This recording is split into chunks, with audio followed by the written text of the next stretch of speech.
தம்பி பிறந்து ஒரு ஒரு 3 டேஸ் அந்த டைமில் வந்து மஞ்சக்காமால பிலிபிரின் லெவல் வந்து கூடிருச்சுன்னு சொல்லிட்டாங்க.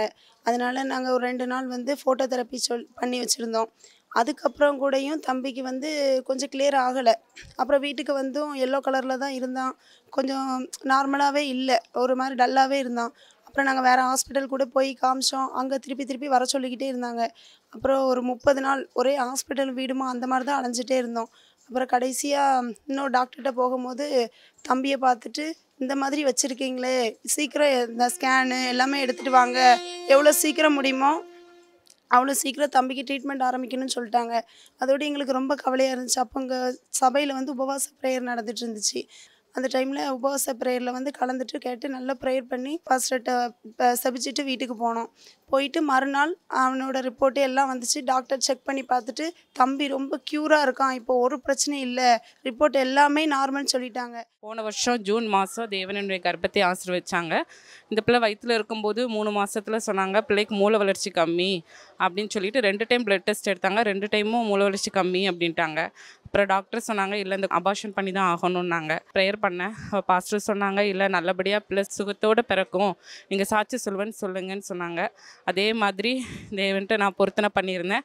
அதே மாதிரி இந்த வருஷத்தில் மார்ச் மாதம் தேவன் எனக்கு ஒரு பெண் குழந்தை வேணும்னு கேட்டிருந்தேன். அதுபோல் என்னோட மர விருப்பத்தின்படி ஒரு பெண் குழந்தை சுகத்தோடு பலத்தோடு தேவன் பெற்றெடுக்க கிருபை செஞ்சாங்க. என் பொண்ணுக்கு வந்து 2.25 வயசு ஆகுது.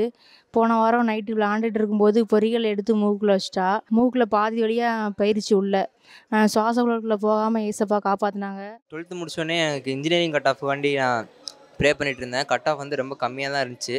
கவுன்சிலிங்கில் நான் வந்துட்டு ரொம்ப ஆவரேஜான காலேஜ் தான் கிடைக்கும் அப்படின்னு பார்த்தேன். ஆனால் ஏசப்பாவோட கிருபையில் எனக்கு ஒரு நல்ல காலேஜ் வந்து ஏசப்பாவோட வாழ்க்கையை ஆசீர்வச்சிருக்காங்க. எங்கள் பாப்பாவுக்கு 21ஆம் தேதி அன்னைக்கு நல்லபடியாக திருமணம் காரியம் நடந்தது.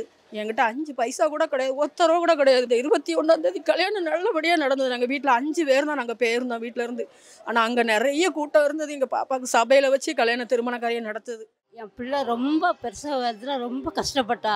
டாக்டர் சொல்லிட்டாங்க, எங்கிட்டலாம் கையெழுத்து வாங்கிட்டாங்க, உங்கள் பிள்ளைக்கு தலைவலி இருக்கிறதுனால வெட்டு வர்றதுக்கு வாய்ப்பு இருக்குன்னு. அப்போ கையெழுத்துலாம் போட்டப்பறம் ரொம்ப கஷ்டப்பட்டு அழுதேன். ஆண்டவரே, என் பிள்ளைக்கு சுகப்பிரசவம் நடக்கணும், சர்ச்சில் வந்து சாட்சி சொல்கிறேன்னு நான் ஜெபம் பண்ணியிருந்தேன். ஆண்டவர் என் பிள்ளைக்கு நல்ல சுகப்பிரசவம் தந்துட்டு, கிட்னி பிரச்சனை உண்டு, இந்த கிட்னி பிரச்சனையை நீக்கி என் பிள்ளைக்கு நல்ல சுகத்தை கொடுத்ததுக்கு ஆண்டவருக்கு கோடான கொடி ஸ்தோத்திரம். எனக்கு கடந்த மாதம் ஒரு சின்ன ஆப்ரேஷன் நடந்தது.